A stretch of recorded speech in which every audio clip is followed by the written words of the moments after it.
Morning. All right, let's see. Is this working? Did it turn on? I did. Okay, the tech is working so far. Good morning. So cool to be here. It's an honor. Thanks for having me. I've been wanting to work with you guys for a long time, and I'm finally here, so this is really cool. I was in the Denver airport in Colorado several years ago. I was on a layover. I had just done some stuff, and I was on my way home. So it's like my last little airport, and it's one of those short layovers. Like, it's not the kind where you have to run to your gate, but it's like, I've got enough time to basically buy a sandwich, sit at my gate, and eat for a little while, and then I'm getting on my plane. Okay, so I sat across from a businesswoman in her late 30s, and she asks me the question that I've spent my entire career hating. What do you do for a living? It's like, oh gosh. Because how am I, assuming she's pro-choice, how am I supposed to answer that question in a way that's not going to get us started off on the wrong foot right away, like way the wrong foot? Like, who wants to talk to the abortion guy? So I answered a question that day in a way that I'd never said before, just kind of came to my head, and this has now become my go-to response. So she says, what do you do for a living? And I said, I try to help pro-life people to be less weird. And she smiled a little bit. So it's already working better than anything else I'd ever tried in my life. And she said, well, what does that mean? And I said, well, I'm trying to help pro-life people to make more good arguments and fewer bad ones. But more importantly, I want to help us to connect. I want us to be able to connect relationally with people who are different from us, with people who are coming from a different, maybe they're coming from a different place politically, maybe they're coming from a different place religiously, maybe they're not religious, whatever. I just want to help us to connect with people who are different from us. Said another way, I want to try to help pro-life people to live out Colossians 4:5-6, which says, conduct yourselves with wisdom toward outsiders, making the most of the opportunity. Let your speech always be filled with grace. It's the seasoned with salt, so that you will know how to respond to each person. You know something I love about this verse is it tells us that we are not supposed to respond the same to every person. That means that Christian evangelism done well is more complicated than just memorizing John 3:16 and the 4 spiritual laws and some bumper sticker slogans that you can say to people if they're willing to listen to you. It's more complicated than that because people are so different. People are complicated. And so the idea that we should know how to respond to each person with grace indicates that our work is just going to be a little more complicated and a little bit harder than just memorizing a couple of talking points and a couple of arguments. If we really want to respect the person in front of us and respect how different they might be, or the differences that they might be, then this is how we want to live out. It's like, I want to help the movement to become more like Jesus. What would it look like if Jesus talked to a pro-choice person? I am fascinated by that question. Like, what would his body language be like? What would he ask? What would he not ask? And what would it sound like when he made arguments that were grounded in truth but spoken with gentleness and grace? I want to help the whole pro-life movement around the world to get closer to that mark. So that's what we're going to be talking about today. About 10 years ago now, I spent a week with my brother Tim. He had just gotten his philosophy degree from Biola University, and we had this plan. We were going to hang out in a conference room with a couple of laptops and a marker board and write a book. We were going to write a book on practical dialogue tips. And we worked on that for about half a day. And then Tim said something that would change our lives forever. He said, the pro-life movement is not known for its love. And it's like, oh, you know, like that bass drop sound, like boo, like that kind of, it's like, that's what it felt like inside. It's like, oh gosh, you're right. And then I said, we're not known for being a very thoughtful group of people either. So we've got two big problems if we're going to have an impact on culture. And we ended up spending the rest of the week dreaming up what would become Equal Rights Institute. We came up with a name, the mission, a lot of the things that we wanted to do, and we've been going since. And so what we wanted to do was to create a different kind of a pro-life apologetics organization. I would have been so happy to just go work for someone else I have been offered jobs to direct pro-life groups. I never wanted to do that. No. Let someone else do that. I'll just do the 3 things that I like, which is like speaking, writing, and making podcasts and videos. Like, let me just focus on that. I don't want to do the fundraising. I don't want to like all the, I don't want to manage it. But unfortunately, there were just no pro-life groups that had a similar vision to what our vision was for what pro-life and pro-choice dialogue should look like. There were too many differences. It's like we're trying to do something a little bit strange in the sense that we're really focusing on 2 things that seem like opposite ends of a spectrum. It seems like maybe you would only work on one of them, but we're trying to do both. One of those things is being relational. I want to help the pro-life movement to become more relational. We are not very good at that a lot of times when we're having dialogues or debates with pro-choice people. Is sometimes we just kind of come into these, we become kind of these avatars that are just like, okay, we're going to spout the arguments, and sometimes we're kind of angry, and it's like we're not really connecting. So I want to help us to be more relational. At the same time, I want to help us to become more philosophical. I want to help the whole pro-life movement to get smarter, because bad arguments drive me crazy. And pro-life people making bad arguments, and we do that sometimes, it drives me crazy. It's like, that's not good. And it's not just about bad, fallacious arguments. There's also pro-life arguments that are true. They're logically valid, but they're not persuasive to the people that we're usually talking to. Because a lot of times what we're doing is we're projecting what would be persuasive to us onto them. And that doesn't work, because I don't think we always understand how culturally different we can be. The cultural divide is getting further and further and further apart. Jonathan Haidt is this fascinating psychologist who's talked about this research that suggested that people, and these terms, I'm going to use the terms that we use in the States. I know there's some differences here, but people who are on the conservative end of politics, or like the right wing, those are usually the pro-lifers, the religious side. You've got them, and then people on the left side of politics, the opposite. Our brains are often wired differently. Did you know that? Our primary drivers are different. If you're on the right, likely, your primary drivers are reaction to disgust and something like traditionalism, meaning not wanting things to change too fast in society lest we lose what we love. Totally fine things, but that is not what's driving the other side. Their 2 primary drivers are compassion and openness to new experiences. That doesn't mean that we're not compassionate. It's probably not a primary driver, though. So you see, we're wired differently. And so we can't just be like, well, what would be persuasive to me? Because it's going to be different for them. We want to try to get into their shoes and understand where they're coming from. So that's why we started Equal Rights Institute, wanting to help train pro-life advocates to think clearly, reason honestly, and argue persuasively. And we're going to be talking about all of that today. And I'm so glad that we get to do that. And I'll tell you just one more thing before I get into it. I'll tell you why I'm so happy today. Is I am getting to do one of my favorite things, is helping pro-life people in other countries than America. I got to train the pro-life movement in Denmark in 2018, and then Ireland in 2020, right before COVID. And I used to have that kind of stereotypical American thing where I was just thinking about Americans, right? And then it's like I've met now all these brothers and sisters in these other places, and now I've just got I have a real heart for you.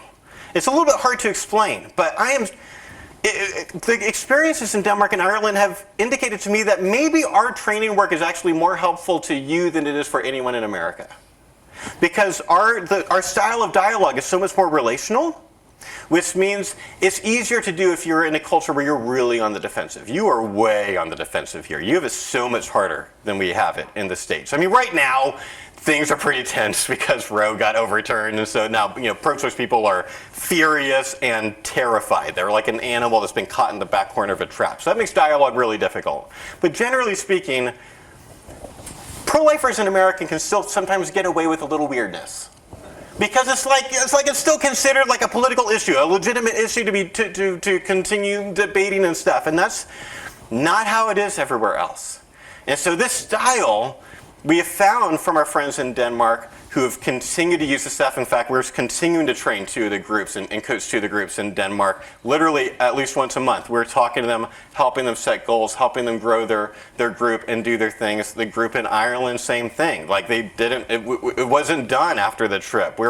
Every time they've got another 10 or 20 students, we're doing some kind of a long Zoom webinar training with them again. We've done the same webinar probably 10 times now, because they found this to be helpful in their particular cultural context, and I really hope that's true for you too.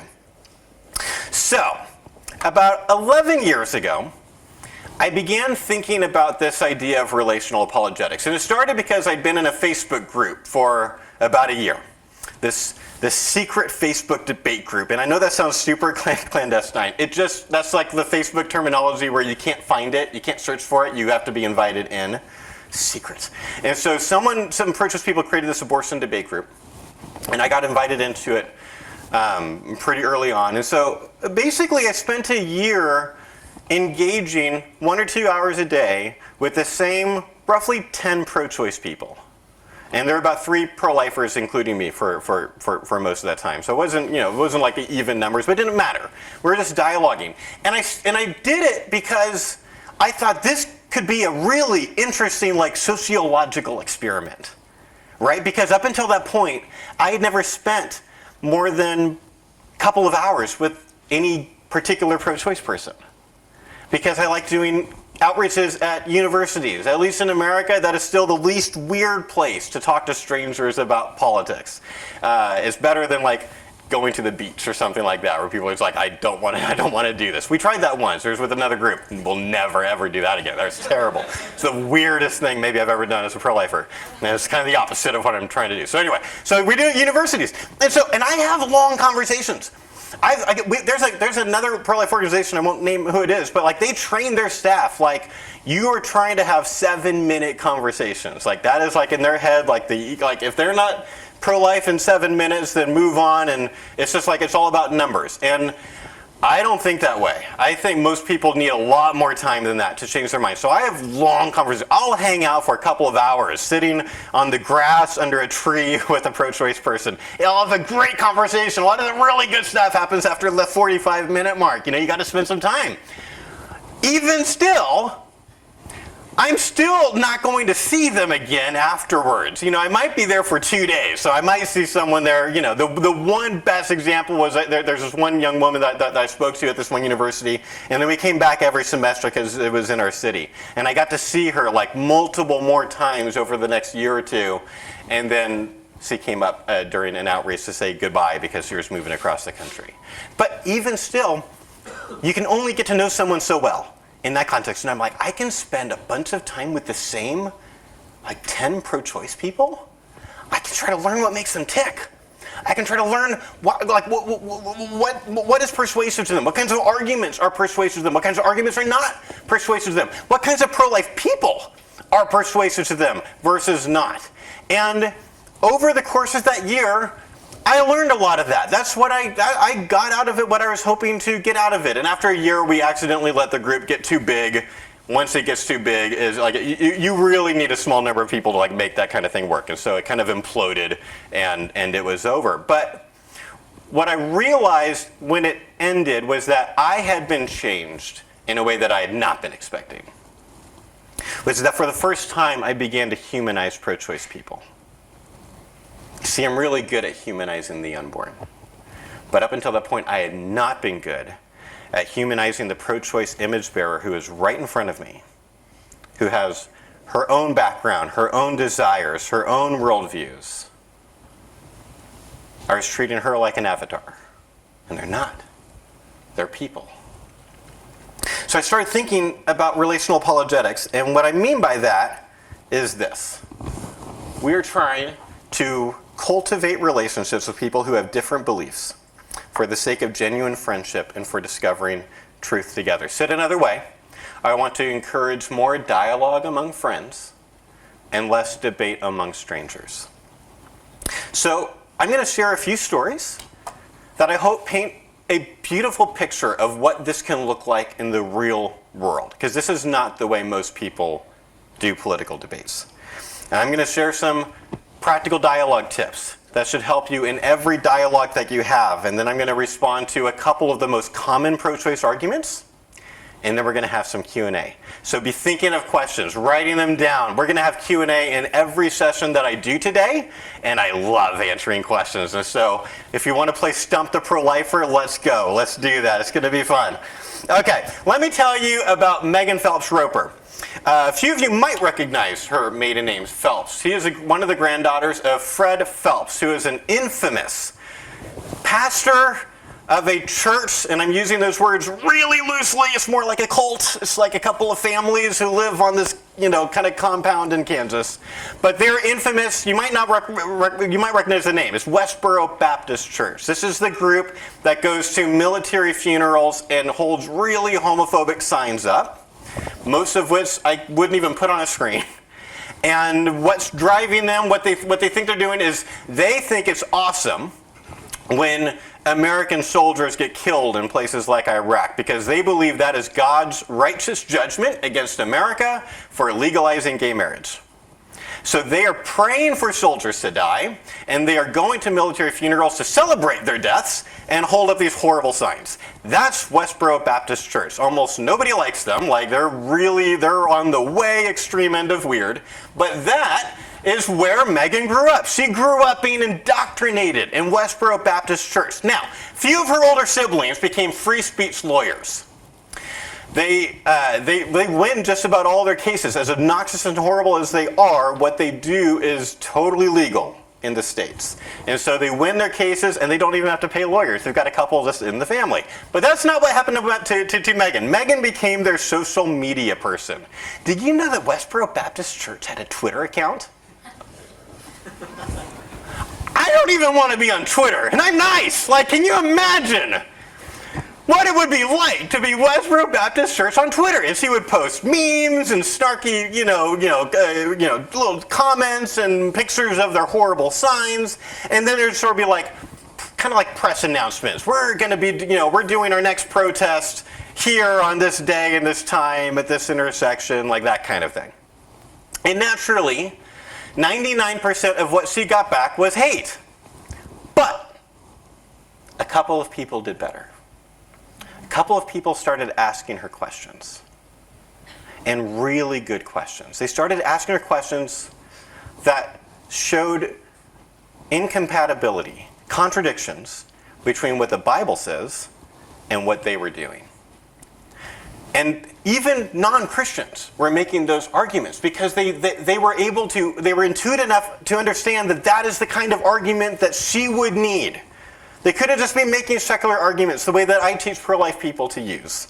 They need to be using, because Westboro Baptist Church, as horrible as they act, they believe in the Bible. They actually believe that they are the only church in the world who truly believes every verse of the Bible.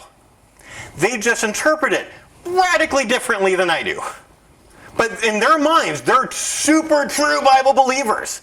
And so people start asking questions like, okay, help me understand. The Bible says love your enemies, but you're saying that you're praying for soldiers to die. Like, help me understand how that works. And she'd be like, I don't know. So she'd go to her mom. And she'd be like, Mom, this guy on Twitter said this thing, like that kind of thing. And she said her mom's answers to those questions were so lame that it caused her to slowly become more and more horrified and terrified. Then the people on Twitter start coming out to see her in person at their protest. Because remember, hey, we're going to be doing a protest at this intersection on this date and time, so people from Twitter would come and bring gifts, chocolates, flowers, whatever. Hey, Megan, it's me from Twitter! And they talk face to face. So she ultimately leaves that church. She completely changes her worldview. So she got completely rejected and abandoned by her family. They will not talk to her. But she stayed in touch with the people on Twitter, and she ultimately married one of them. She gave a really great TED Talk on her story. She's written a book. She's been on Sam Harris's podcast. Sam Harris is one of my favorite atheists to listen to when I'm in my anti-confirmation bias land, which I try to do a little bit every day. And Sam Harris is just really interested in her story. And she's been on a few times, and I love this. Sam one time said that Megan Phelps Roper is proof that at least one good thing has ever happened on Twitter. Maybe the only one thing.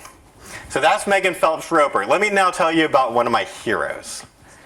Daryl Davis is one of my heroes, and you might have heard his story. You might not recognize his name, but you might actually recognize his story. So Daryl Davis is an amazing blues pianist. I'm a really good musician. I turned down a professional music career to do pro-life work instead, but I will never be able to do with the piano what Daryl can do with the piano. He's played with Johnny B. Good, Chuck Berry, the guy who wrote Johnny B. Good, the Back to the Future song. Like, he's like, he can do like that honky tonk thing, and it's just so fast and amazing, and it's this art. Yet that's not why Daryl Davis is famous. Daryl Davis is famous for befriending members of the KKK. The Ku Klux Klan. This is that famous, horrible, infamous group with the white robes and hoods. They would lynch black people a lot, like in the 50s and stuff. Like that's who Daryl Davis is becoming friends with, which is really gutsy when you think about it. And it's interesting because he said it didn't even start for him about trying to convert people. He said it's just that even as a child, he had grown up wanting to ask racists this question: how can you hate me when you don't even know me? He always just wanted to ask people that question. And so he has this strategy. He has his white female assistant cold call these guys, including county and state leaders, and to say, my boss would love to treat you to lunch. And because of their backwards worldview, they just make an assumption about who they're going to meet. Because in their minds, what white woman would work for a black guy? And so they just assume that could be someone like them. And then they show up at this restaurant and Daryl Davis is waiting for them. Welcome, have a seat. And about half of them leave, and about half of them stay, out of courtesy. And they start to talk. Later, he'll probably invite them to see his band play at a blues bar. And here's the thing. When you see a black man play the piano like Daryl Davis does, it's really hard to remain a racist. And he would treat them so well. There's this one incredible story. One of the men that he had become friends with had ended up going to prison, rightly so, for some crimes he'd done in another state. And so he's far away now from his family, and his family could not afford to travel to see him. Daryl personally flew his entire family over there so they could spend some time with him in prison. Now here's the thing. If you are in the KKK, that is considered your family. That's your true family. And that wife later said, no one in our family ever treated us nearly as well as Daryl Davis did. And so then people stop becoming racist. They start leaving the KKK and giving Daryl Davis their old robes and hoods. He's collected over 200 of them. Here's the point. We can get really pessimistic about certain people ever being able to change their minds, which is really understandable, especially in a country like yours. Lots of sympathy here, right?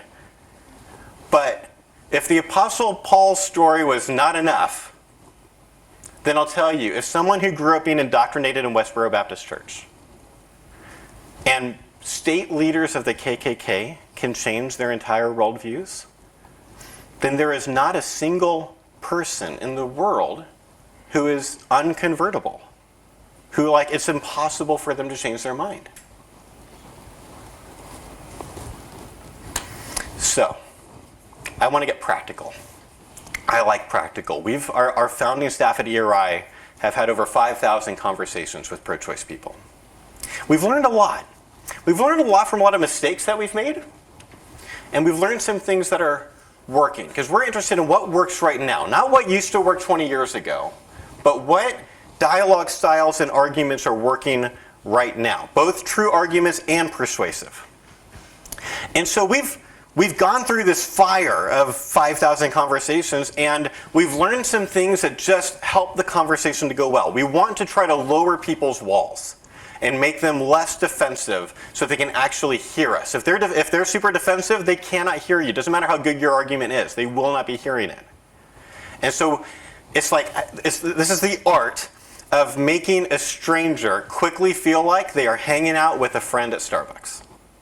or wherever you like to get coffee. I'm a big Starbucks guy, but I like the same thing every time. It's like, I know what I'm going to get. But whatever, pick your place, or go to the pub with them. I mean, whatever. That's what you want them to get. I'm getting a lot of, that's what I should have said in the beginning. Fair, noted. But that's what you want them to feel like. And we can do that with a lot of intentionality. So I'm going to tell you 4 of the most important dialogue tips that I can give you. And then we're going to respond to a couple of arguments, okay? Tip number 1, ask a lot of clarification questions. And you need to do this because you actually do not know what this other person thinks, intends, or feels, as my friend Steve Wagner said. But a lot of times, especially, you guys are actually in a lot more danger for this than most people because you are at a pro-life conference, which means you're a little bit weird. But you're the good weird. You're the good kind of weird where it's like you're going to spend a whole Saturday doing this, or a whole weekend, or however long this conference is. I'm only here today. I don't know, whatever. I'm barely awake right now. 2 hours of sleep last night, and then there's awake for 2 days-ish, basically. I can't sleep on planes, so it's a whole thing. Anyway, we'll see how Q&A goes, but right now I'm just running on coffee. Okay, so you don't know what they think in an interview, but if you do this a lot, if you're always thinking about this like you pro-life nerds, then we often get to where we think we know what they think, intend, or feel. Or worse, we might even tell them what they think, intend, or feel. That's really obnoxious. Don't do that. It never goes over well. Instead, ask clarification questions. And this is it's not just like a tactic. This is you should actually be interested in them. Again, because they are an image bearer too. So we should treat them like one. It's like you're getting into detective mode. I really want to learn about this person and what makes her tick and where is she coming from. So I'm asking questions like, okay, so you called yourself pro-choice. Flesh that out for me. Help me understand what you meant when you said pro-choice, because that can describe so many different views on abortion. I don't care what the last person meant when they used that word. I want to know what you mean when you use that term. Help me flesh that out for me. You said that you're against late-term abortions. So we totally agree on that. But tell me, where are you at on first trimester abortions? Are there any reasons that women should not be able to have abortions? Is there a certain point when people shouldn't be able to have abortions anymore? They're not arguments. I'm just asking questions. I'm just trying to learn what's actually going on for them. You used this phrase, my body, my choice. That could mean at least 4 different arguments. I would love to know which one you meant. Could you flesh that out for me?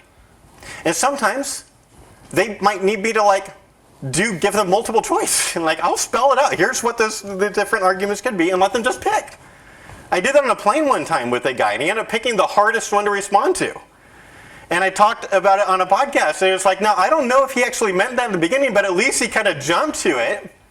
And then pro-lifers were like, why are you helping him make a better pro-choice argument? What are you doing? I'm like, it's because I'm not worried about it.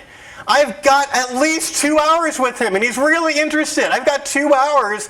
I don't want to respond to a dumb version of this argument and then have him later Google and be like, oh, that's what I should have said. No, I want to respond to the best arguments that they have. So I am perfectly willing to help them make a better argument and then deal with it. Because I've seen the best arguments they've got, and I'm not worried about it. So I'm asking lots of clarification questions, trying to learn where they're coming from. And then I'm trying to silence my inner monologue. This is the hardest one for me to do consistently. I don't know if this will be true for you, but I've been talking about this for 20 years now. And this takes so much intentionality. You know that inner monologue is a little voice in your head that's going on while the other person's talking. You know what I'm talking about? I'll tell you what my inner monologue sounds like. I'll be on a college campus. I'll be talking to someone. I'll be like, boy, there's a whole lot of things he's saying in one long string. I wonder when she's going to stop. Which argument should I even try to respond to when she stops? Should I respond to the easiest thing to respond to, or the toughest thing, or the last thing that she says? Should I try trotting out a toddler here, or should I try seeing this as maybe a bodily rights argument? I'm hungry. What was that thing that Hannah wanted me to do on my way home tonight? Because that's not listening, right? And when we like, it's kind of like obvious to you, right? But it wasn't obvious to me. And I had to learn that that's not truly listening about a decade ago when I had some really important conversations with my wife. Because I had built up a dumb husband habit, okay? So guys, listen up. This one's for free. I had built up this habit where I get home from work, the kids would want to play, but no. Mom comes first. So I go hang out with Hannah. She might be like making dinner or whatever, and we'd be talking about her days, right? She's probably really frazzled by this point because we've got 3 boys. And yeah, it's like, it's so good to be here. So she'd be frazzled, I'm talking to her, but I built up this habit where sometimes she'd be talking to me about her day, and I would be scrolling Facebook on my phone. Oh, do you hear the judgment in the room? Right? I could cut it with a knife. Judge not lest you be judged, okay? Here's the thing. It was so innocent. I thought I was listening. Because I could tell that she was, talking. And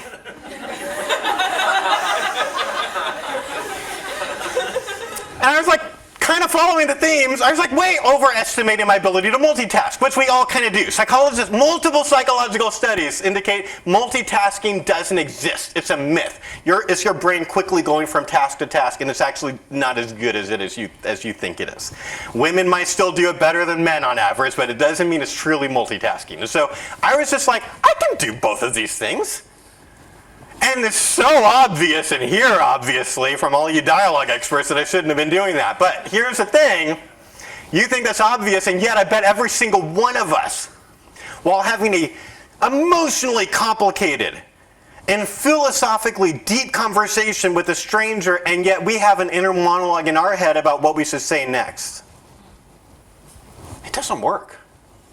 So here's what I'm trying to do. I'm trying to turn that little voice on mute. I'm silencing it. I'm trying to actively listen, not passively listen, like active versus passive reading. Have you ever been reading for a while and then realize you have no idea the last 2 pages? And you're like, oh, and you probably got to go back, and it's that kind of thing. I'm actively listening. I sometimes am imagining seeing the words that she's saying on her forehead. Because sometimes that'll help me really just stay tuned. I don't want to be thinking about my next step, my next question, or my next argument.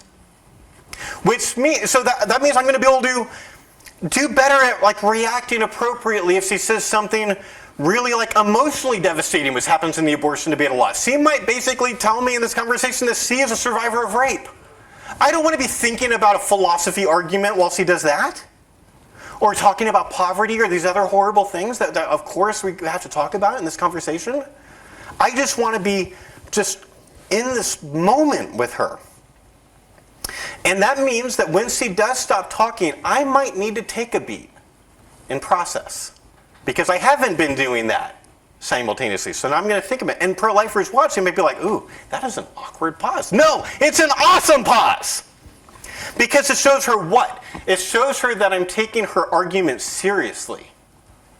And people are not used to that anymore on any topic. What if it was pro-lifers that changed that paradigm? What if one day pro-life people were known as people again, I might not agree with them on that abortion thing, but boy, they really listened to me. They heard me. We could become known as that. And then you want to find as much genuine common ground as possible. There are some pro-lifers that don't think this is possible. There was a professional pro-lifer that I worked with at the first pro-life organization that I was on staff at. I remember she one time said, the abortion issue, it is black or white. You're either for murdering babies or you're against murdering babies. There's nothing in between. That's just not how the real world works. There's a lot of gray. There are hundreds of different versions of pro-choice worldviews across an entire spectrum. And I can find common ground with almost every single person I talk to. I can only think of one young woman that I was not able to find any common ground with. But this was an extreme case. I'll tell you, I've never actually told this story, I think, in a talk, but just because I'm thinking of it and super tired, I'm just going to tell you. It was actually pretty interesting. I was doing outreach with Emily Albrecht, who's on our team now. She's the TikTok person making the TikTok videos. If you should follow us on TikTok. It's the only place that we've gone viral. I can't believe it. This is where we're affecting most pro-choice people. We got over 4 million views in the first year that we did it. So, I mean, nothing else that we do has been that popular. And so she's making a TikTok. So we're doing outreach together. And we're like, at one point, we kind of took a break. We've been talking to people a lot. And so we're sitting on this little like brick wall, like behind our outreach table, kind of like trying to just take a break. She's eating. And this woman comes up and she's like, so we set up this poll table. This is what our outreaches look like, is we'll have a table set, like a full-up table set up with a sign on top asking the questions. Probably something like, should abortion be illegal, or something like that. And then we'll have a way for people to vote. And there'll be a yes option and a no option and like an it depends or some kind of middle option, so you don't feel like we're shoving them into like one extreme or something like that. We used to let people like actually write down things, and then it got more and more that pro-lifers didn't want to write their names on anything on a university, and so now we just like give them like candies they can put in bowls and stuff like that. And so this person, I had never been asked this question before. This doesn't happen that often. So he came up and directly said, "Are you guys changing the vote?" I was so taken aback. I was like, I did like a triple take. Like, what? What do you mean changing the vote? So he's like, yeah, are you guys moving some of the pro-choice votes to the pro-life votes? Now here's the thing, even at a American university, pro-choice always wins. It's not even real close. Like, that's not the point. It's not a real poll. We're fishing for conversations. We just want people to come over so we can talk to them. And so he's like, are you moving votes over? And I'm like, it's not a real poll. Like, why? Like, why? No. And I don't know if I should tell you this part or not. I'm going to tell you this part. I hope this doesn't offend you. But I made a very intentional choice in this moment that I don't always do, but I did in this moment. I made an intentional decision to cuss. Because I just wanted her quickly to be like, okay, he's not the conservative pro-life guy that I have in my head. And it's just so weird. So I said, I'm just going to say what I said, okay? So please don't be offended. I said, no, I wouldn't fuck with the votes. Like, what? Like, why? I know. Boy, that was more shock than me scrolling Facebook, which I don't know if that really makes sense. I think that was more sinful. Anyway, and Emily, who has never said the F word in her life, was like, later, she's like, that was so the right call. That was exactly what you should have been saying. Because I was trying to get her, and she was like, I just feel like you guys are moving things over. It's like, why is everyone talking about election fraud in America? It's like, come on, it's not what's going on. So then she starts asking me all these questions. It seemed like she had basically just Googled 10 tough questions to ask pro-life jerks, and then memorized them, and she came ready to go. So she starts asking me all these questions, and I would answer them, and I'd be trying to find common ground and all this stuff, and as soon as I answered it, she would be frustrated that she didn't get me and just ask the next question. And we did this for about 5 minutes, and then she left. And it's the only person I think I've ever spoken to who left not liking me anymore than she did when she came up. Like, she still hated my guts. But anyway, that is an extreme case. Every single other person, over 1,000 pro-choice people, I can find common ground with.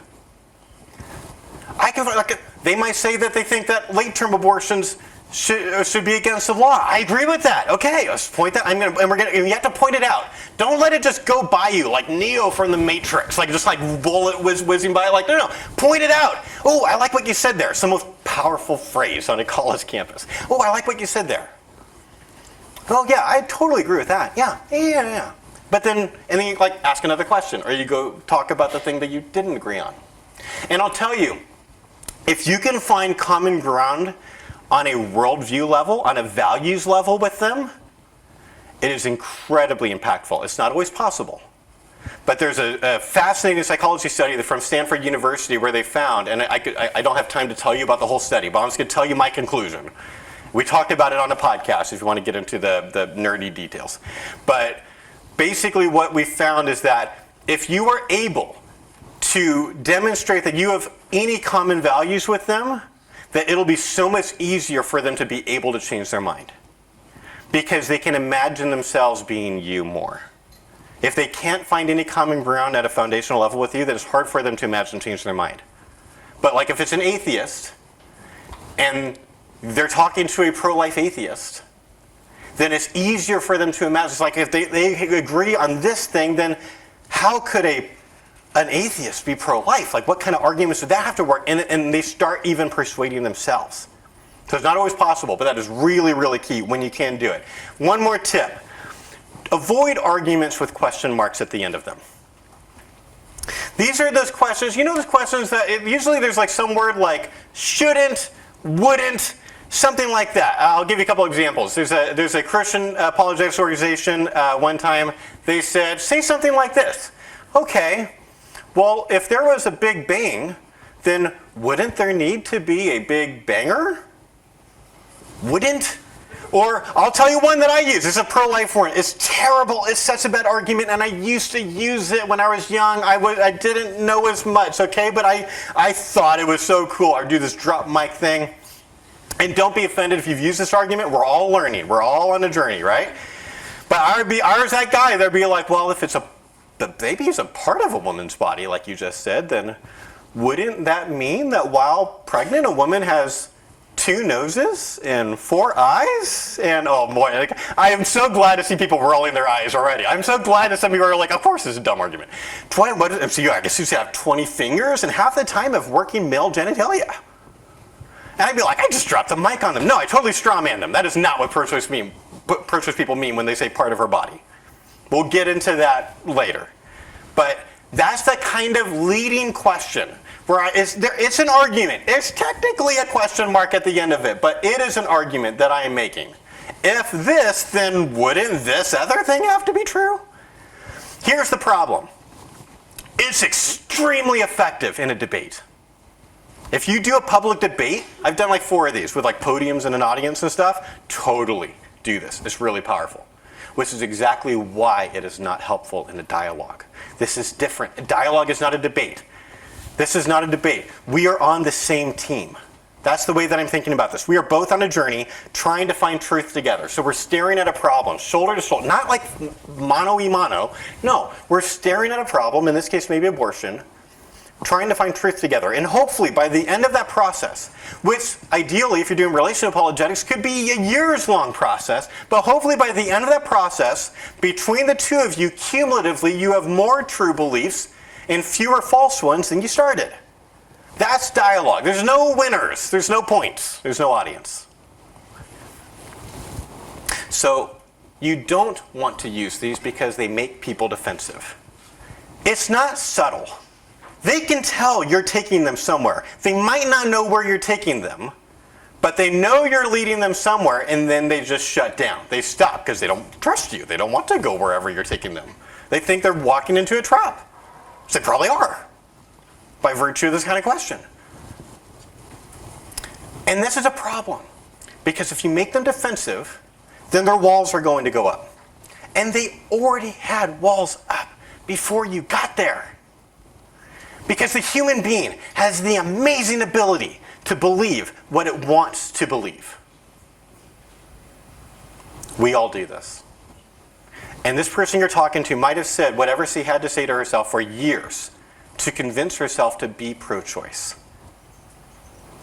It's not a baby, it's not a baby, it's not a baby. Bodily rights, bodily rights, bodily rights. Pro-lifers are mean, pro-lifers are mean, pro-lifers, like whatever. Like, built up this thing. Her compass is not working, or moral compass is not working well on this question.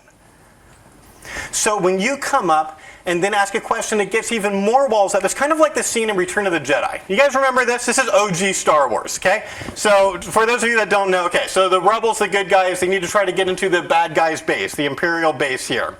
And so R2-D2, the droid, is going to hack into it. And that pretty much always works eventually. But then this really, really weird thing happens.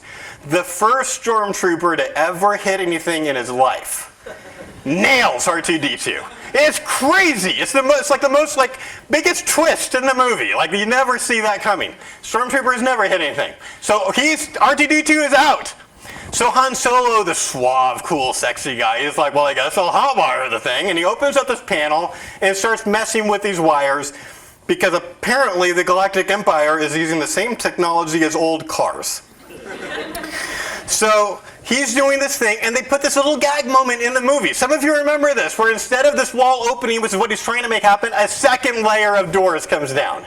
That's what we do when we go to pro-choice people who have walls already up, and then we start asking them questions, innocently maybe, but not realizing we are actually making them even more defensive. So here's what you should do instead. You should play the worst poker strategy ever. Put all your cards face up on the table. Our dialogue strategy is basically, there's nothing up my sleeves. It's just transparent. I'm going to ask a lot of clarification questions, and then when it's time for me to respond to their argument, I'm just going to make my argument. I'm going to end it with a period and invite her to respond. I'll give you an example of that. I was at Portland Community College several years ago. We did outreach. This happened multiple times unintentionally. This outreach day was on April 20th, 420. I don't know if 420 means the same thing for you guys as this for us in States, but campus smelled interesting. And we talked to a lot of people who thought they were really philosophical. And it's like, no, you're a moral relativist who's high. It's a different thing. It's like, you're not as philosophical as you think. But that was our day. And our pictures that day were ugly. Like I like being outside and there's like green behind it. Our pictures are so ugly, but it was the best spot on campus because there's all these different paths and we're in the middle of it. Right behind us is the cafeteria. So anybody that day who got the munchies had to come through us. It was awesome. So we're getting all this dialogue. And I'm talking to this girl that I'm going to call Ariel. And she's way pro-choice. My inner monologue is like, I don't think she's going to change her mind, Josh. Like that kind of thing that I wasn't doing a good job silencing at the moment. And I'm sitting on the table. And I'm doing that for a couple reasons. Here's like a quick body language tip. This one's for free. So I'm sitting on the table. Sorry, camera guys. You're just going to have to follow me here. I'm sitting on the table because, one, it shows that I'm relaxed. I'm not freaked out that I'm talking to a pro-choice person. It's going to be fine. It's fine. I'm just chill. Also, I'm a tall guy. I'm not super tall. I'm not basketball player tall. I'm like 6'1 or 6'2 or whatever, but I'm taller than most women that I talk to. And there's this obnoxious thing that tall guys do sometimes where they will lord their height over a short... Do you recognize this thing? You've seen this, Kay. It's really obnoxious. It's like... I think it's innocent, but I think that some tall guys do not have enough respect for what it's like to go through life as a short person who can be picked up and put in a car. It's just a different experience, a different life, And so what I'm trying to do is I want to get my eye line as level with hers as possible without being weird. So I'm not going to get on my knees. But sitting on a table shows that I'm relaxed. It shows I'm cool, it's fine. And it helps them to feel relaxed, which also makes the conversation better. So I'm sitting at the table. She's making a lot of arguments. I'm asking a lot of clarification questions and occasionally responding with an argument. And we've been doing this for about a half an hour. And then Gabriel showed up. Not the angel. Something different. Gabriel, this is not hyperbole. Gabriel is the most obnoxious pro-life person I have ever spent time with on a university campus. I have been doing this for 21 years now. That is a very major statement. I've hung out with a lot of weird pro-lifers. But Gabriel was a whole different thing. Let me describe him for you. I do not have any pictures of him. I did not take pictures of him that day because I was hoping to forget him. I can't. He's burned into my memory. I can see him right now. Gabriel is tall, like 6'5"-ish. He's got a really short, military-style haircut and a full-length black leather trench coat, like Neo from the Matrix, which is not cool in the States, at least. And so, I was like, what? And he calls himself pro-life. And he sees this pro-life thing happening. It's like, oh, I'm going to get involved. And so what he does is he ends up getting directly across the table from her. He stands right here, directly across, like in fight mode. And he asks her, he interrupts our conversation to be like, do you believe this? And I do not remember what this was, but the subtext was, do you believe this stupid thing pro-choice people believe? And then he asked another one, back to back, and do you also believe this other stupid thing pro-choice people believe? And I could see her shut down. And I said, pause. Let's have a meta conversation. Let's have a conversation about the conversation. Okay, Ariel, I'm going to ask you a question. We are two pro-life men. Which one of us is more likely to change your mind? And see, I know. I did not care about his feelings at this point, okay? Because he had only one look on his face the entire day. He hung out for hours with us because he knew I didn't want him there, and he did not like me either. He had one look on his face the entire time, and this look, you've seen this look. This look said, I am the smartest entity within 1,000 yards of this place. And I am here to play with you, little mouse, for my own amusement. This is just for me. That was the look on his face. And so I said, well, who is more likely to change your mind? She said, you. I said, why? I'm really interested in persuasion. Why did you say me? And she said two things. She said, I like your body language, which was so awesome. You know why? Because the night before, Jacob on our staff, who was awesome, was not convinced that this body language thing mattered as much as I was teaching people. And the next day, God gave me a gift. He's just like, here's this woman literally telling me, I like your body language. And then she said, and I like the kinds of questions you ask. I was only asking her clarification questions and then making my argument. This guy was asking obnoxious, leading questions. And when we do this, almost none of us are going to be that obnoxious. He's like a special case, right? But the effect is the same. The effect is it makes them defensive. It makes them stop. It makes them shut down, and they stop listening. And they stop wanting to move forward. It doesn't help the conversation. If anything, it'll end it. Okay, let's respond to a few of the most common pro-choice arguments. Louise and I were talking, and she said, here's the ones that I want you to talk about this time. We're going to talk about more. We've got an advanced workshop I'm going to do. But I want to respond to the question of rape. I want to talk a little bit about bodily autonomy arguments. And I also want to address the idea that abortion is not wrong because the baby doesn't know that it's being killed. And then if there's time, we might do a little bit of Q&A. We'll see if there's time. But let's respond to the most emotionally difficult, complicated part of the abortion debate. Also the thing that will probably happen in every single conversation you ever have about abortion in your life. What about rape? Should abortion be against the law even if she is pregnant because she was raped? I get really frustrated watching pro-life people respond to this question because it almost always is done badly. It's almost always too far one side of the spectrum. Either they might just only talk about how compassionate they are for the woman, which is good, but then they never make a pro-life argument, which they're being asked to right now. Or more likely, they'll just talk about the baby, because this is, pro-lifers are always thinking about the baby, pro-choice people are always thinking about the woman, right? So we just instantly we're like, well, but why should the child die for his father's crimes? Or something like that. Some kind of line, as if that's what is motivating women who have abortions in that situation. So I don't think that works. What you have to do, you have to first acknowledge how horrible rape is. This is a relational response. You need to acknowledge how horrible rape is. It should be this thing that everyone just knows that we all agree on. It's like one of the most obvious things that we all know. And yet in this day and time, in this where civil discourse is at right now, you cannot assume that they believe that about you. Especially if you're a pro-life dude. You do not get to just assume that they think that you take sexual assault seriously. So you have to show them that you do. And I'm not talking about faking compassion. I'm talking about being able to demonstrate the genuine compassion that you actually have. If you do not yet feel compassion for survivors of rape, because maybe you haven't thought about it enough, please don't tell people you're pro-life. Because there are enough people who call themselves pro-life, who think that if they find common ground, even on the question of rape, even just saying that rape is a bad thing, that they're losing debate points or something. And there's already too much of that in this movement.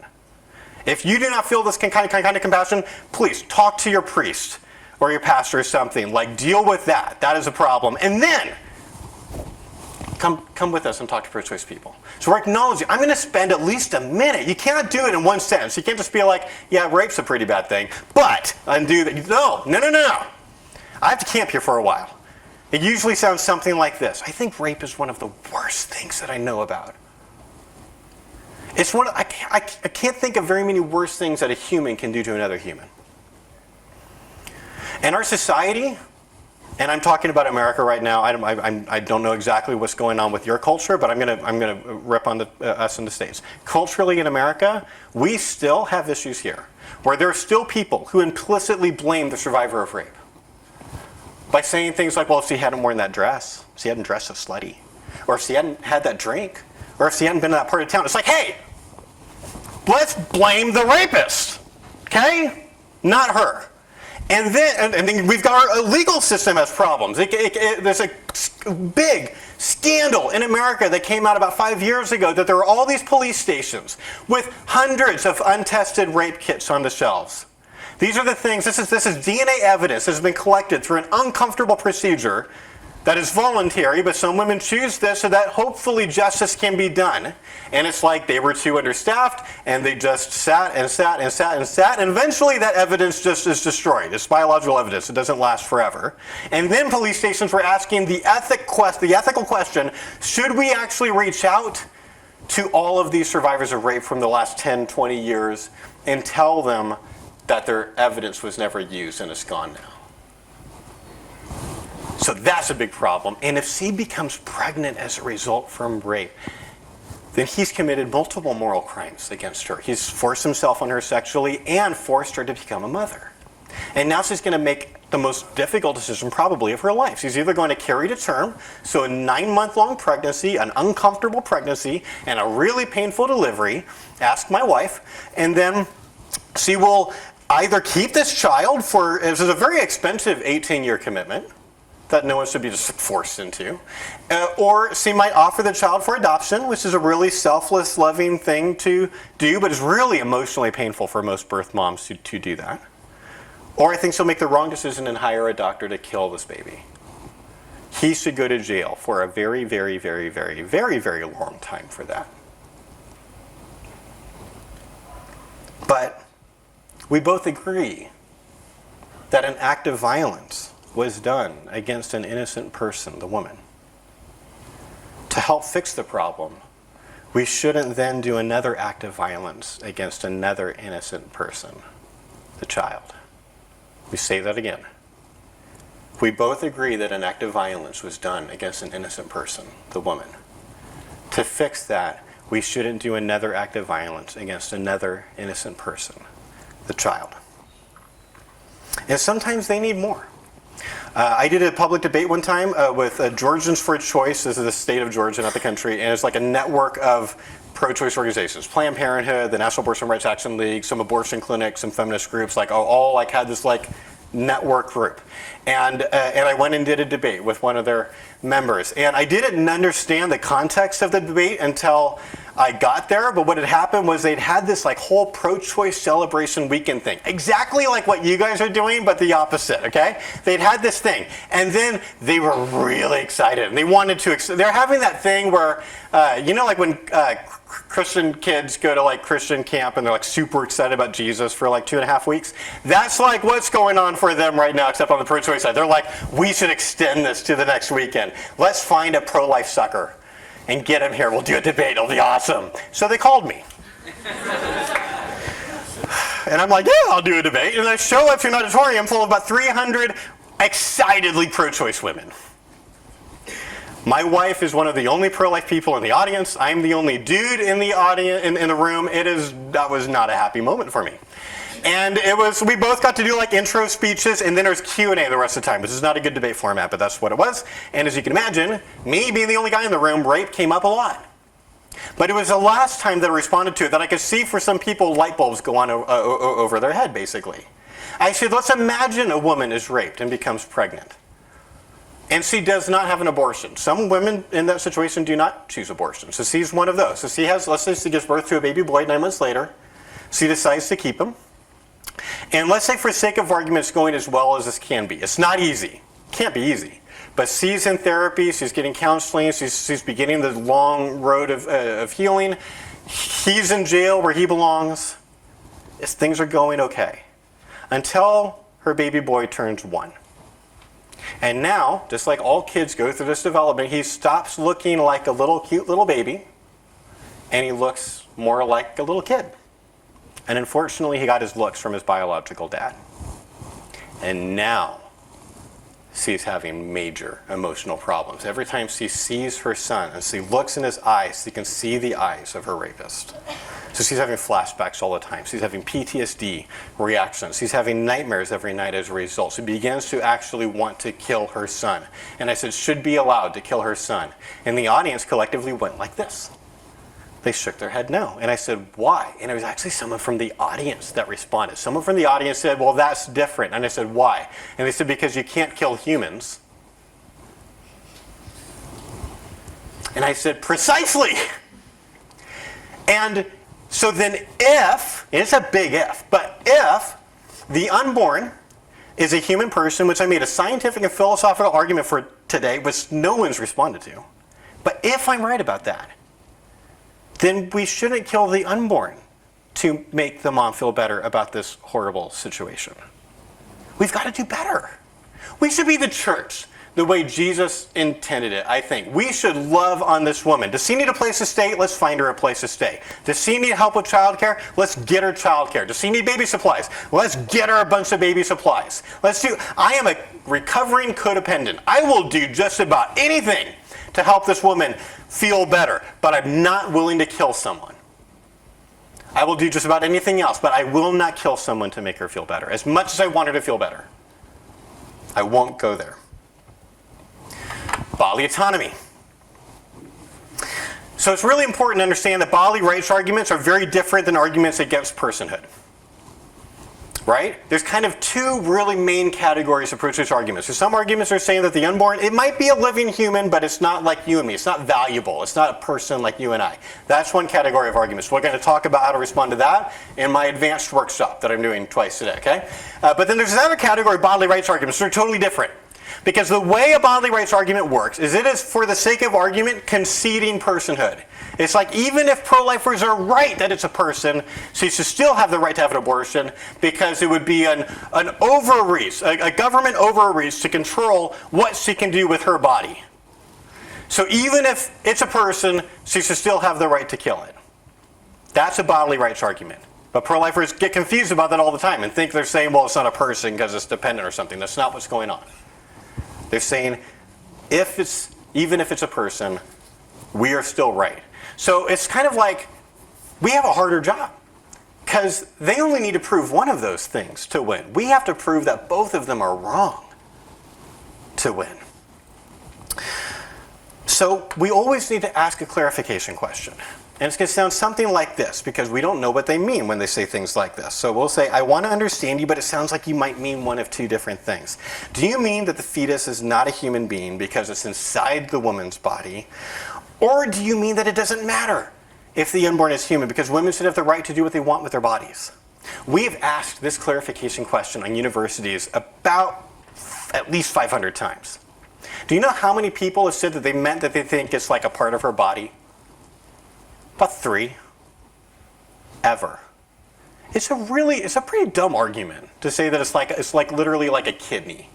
That's almost never what they mean. If what you hear the other person saying is really stupid, probably you are not understanding it.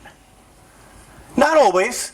We've seen some really dumb comments under our TikTok videos. Okay? That happens. But a lot of pro-choice people are a lot smarter than that.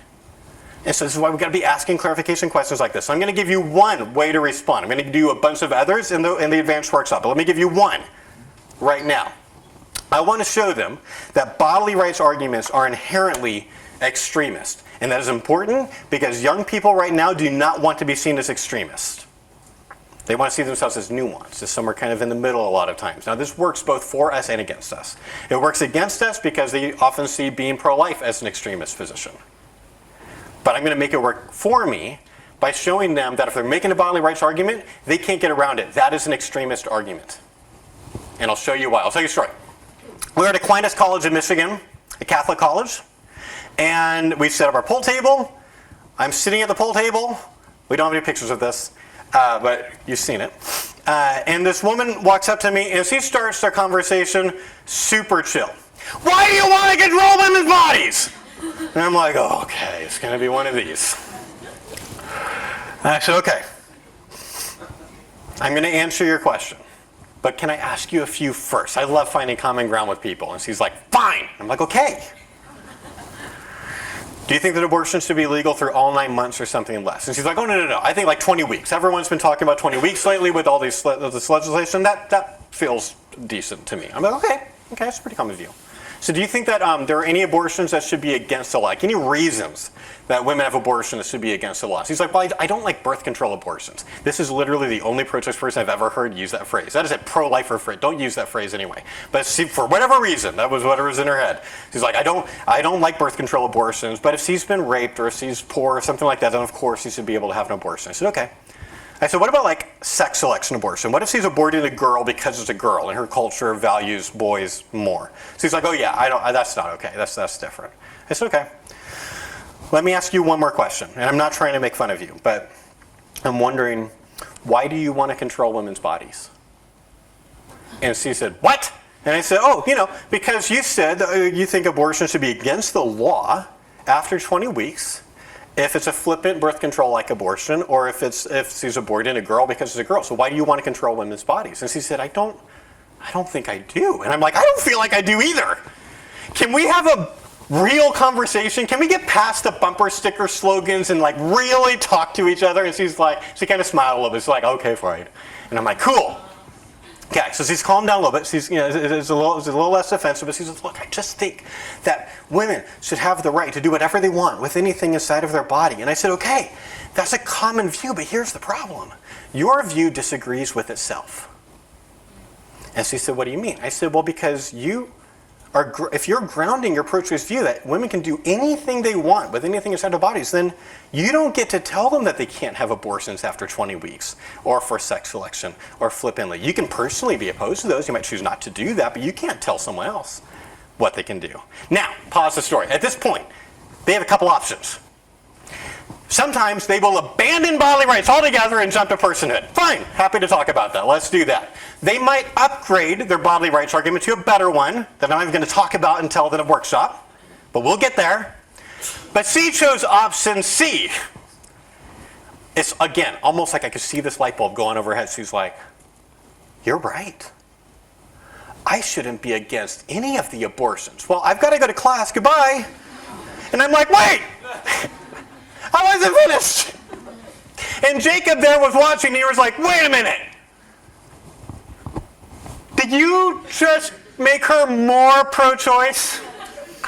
That's the worst conversation I've ever seen in my life. And he got super animated the way Jacob gets sometimes. It's really fun to work with him. So the conversation that our staff had internally in the rental van on the way to our host home was whether or not that woman was worse off or better off for having met me. And here was our conclusion. Our conclusion was that she was better off, and here's why. Because she walked up to that table with an inconsistent but comfortable pro-choice position. She walked away with a consistent but uncomfortable pro-choice position. And I want to drive the comfortable pro-choice position extinct. If she's going to be like, yeah, if she's going to bite the bullet, then I want it to be an explosive round. Like, I want her to walk away like, oh my gosh, I had to say that to not conceding. That's not good. Like, I want her, it's an important part of her journey. She's going to think about this differently now. So I will share more responses to bodily rights arguments as well as the most persuasive to respond to person in the advanced talk. Let me just respond to one more thing, and then I don't think I've got time for a Q&A, so we will do that in the advanced workshop and later today. But real quick, what about this idea that the baby doesn't know it's being aborted, so it's not wrong? Like, I can find common ground with that. That kind of makes sense. It can make sense on the surface that maybe, like, it doesn't know any different. And I think that's true for at least some babies. Fetal pain is a really complicated thing to study. There's still work being done on it. I had a couple of the most foremost researchers on our podcast last year, and they think that fetal pain probably begins younger than has been typically believed, maybe even sometime in the first trimester. But there's still probably at least a lot of babies that have no idea what's going on, which I'm glad. I don't want them to be getting tortured to death or something like that. So I get where they're coming from. What I have to help them understand, though, is that you can harm someone without them knowing it. Here's a couple of quick examples of that. Dr. Francis Beckwith, in his book Defending Life, uses this thought experiment. Imagine a woman in her mid-20s in a temporary coma in a hospital. She's going to wake up in a month, let's say. But at night, the hospital janitor one night comes and sexually molests her. And let's say it's the coma, it's like she has no idea. There's different kinds of comas. There's some comas where you're kind of aware sometimes of what's going on. This is not that. She's totally out. So you'll wake up having no idea. But isn't it obvious that he has still harmed her? He has robbed some of her human dignity from her without her consent. Like, that is not okay. It's obviously not okay. Sometimes I'll talk about what if a newborn was born into a temporary coma. I don't know if I came up with this or someone else did. If they did, I don't remember. But I was like, this can sometimes help get around certain pro-choice responses. Like, what if sometimes a really weird situation where a baby is born into a temporary coma? It's always been in a temporary coma. It's safe, it's perfect, it's growing and developing everything. It's just not aware of anything. And let's say it's given birth, let's say it's 50 years in the future, so our medical technology has progressed, and they can tell this baby's going to be, it's a temporary coma, it's probably going to be in a coma for like a year or so, but it's going to wake up. And what if the parents decide to euthanize it anyway? So they can just try again. That seems pretty obviously wrong to at least a lot of people, even though it's functionally like a fetus. It's just outside of the woman's body and a little older. But sometimes that can help get around certain people's intuitions. So, I've got time for one or two questions, and then I need to wrap up. Who's got a question? Yes, over here. Are we doing a microphone thing for the sake of audio? Okay, Owen is going to run to you because Owen's awesome. What do you got? Thank you very much for that. That was excellent. Thanks. I wanted to ask what you think of terminology such as pro-aborts and like anti-life, or Yeah, we get asked this a lot because you've heard me use the word pro-choice like 80 times this morning by now. And a lot of pro-lifers don't like that. They're like, don't call them pro-choice. It's a weasel word. Everyone's pro-choice about some things. I'm pro-choice about what, religion women choose and their job and all that stuff, who they marry, but some choices are obviously wrong. So pro-choice is just like, it's almost meaningless. It's like, yeah, but like none of the labels are perfect. The label pro-life is not perfect either. It kind of implies that they are anti-life, which they're not. They're just not pro-life about things that they don't think are truly alive in an important way, right? So I don't like pro-abortion because it implies, I think implicitly, that they are for abortions. Like they want abortions to be happening, which is rarely true. It's true of some people. It's true of like someone like a hardcore activist, sure, but not most of the people that I talk to. So technically, I think the most accurate label for them would be pro-abortion-choice, pro-abortion choice. But that is really clumsy to say. So I just call them what they want to be called out of courtesy. I don't want to have a debate with them about what labels we're going to use, and then that's the only thing we talk about. I got way more important things. I want to spend as much time as possible in those two big disagreements, personhood and bodily rights. This like having a whole debate about are we going to call you pro-abortion or pro-choice, like all this, like, no. And pro-abort sounds like a slur. I hate that. And some pro-life people disagree, and that's okay. It's complicated. Language is complicated, but that's where we're coming from. Thanks for the question. We've got time for one more. Yes, in the front.